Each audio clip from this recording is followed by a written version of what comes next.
মানুষের নিরাপত্তা বিঘ্ন ঘটানো এবং বিশৃঙ্খলা সৃষ্টির প্রয়াসে একটি মিছিলের চেষ্টা করে।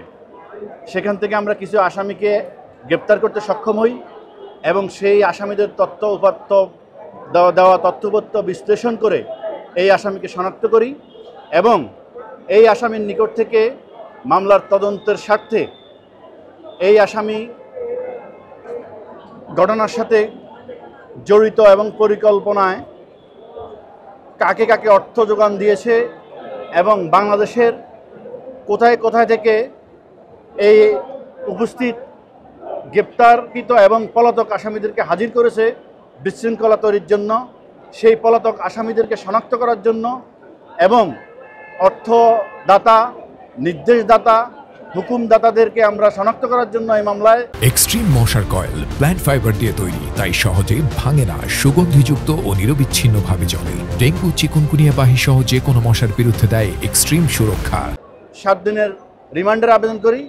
বিজ্ঞ আদালত আমাদের রাষ্ট্রপক্ষের বক্তব্য শুনে এবং আসামি পক্ষের বক্তব্য শুনে 3 দিনের রিমান্ড মঞ্জুর করে।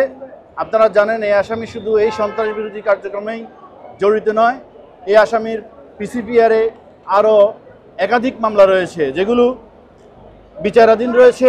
এই আসামি একজন মাদক ব্যবসায়ী এবং বহু বিবাহে আসক্ত এবং দখলদারিত্বে তার রয়েছে বিশাল প্রতিপত্ত, মানি লন্ডারিং এবং বৈদেশিক মুদ্রা নিয়ন্ত্রণ আইনে আসামির বিরুদ্ধে মামলা রয়েছে। সেই মামলাগুলো তদন্তাধীন। আমরা বিজ্ঞ আদালতকে সেই মামলাগুলোর বিষয়ে উপস্থাপন করেছি। বিজ্ঞ আদালত আমাদের কথা শুনে সন্তুষ্ট হয়ে এই আসামিকে 3 দিনের রিমান্ড মঞ্জুর করেছে। আজকে ওনার হ্যাবিট অভ্যাস, উনি সবসময় আদালতে যখন ওনাকে আমরা রিমান্ডের জন্য আনি এবং গ্রেপ্তার দেখানোর জন্য আনি, উনি আদালতে সবসময় নিজেকে নির্দোষ প্রমাণ করে।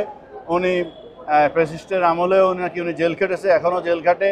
উনি তার এলাকায় যে প্রতিপত্ত নিয়ে ওনার শত্রুতা রয়েছে সেটা উনি আদালতকে উপস্থাপন করেছে।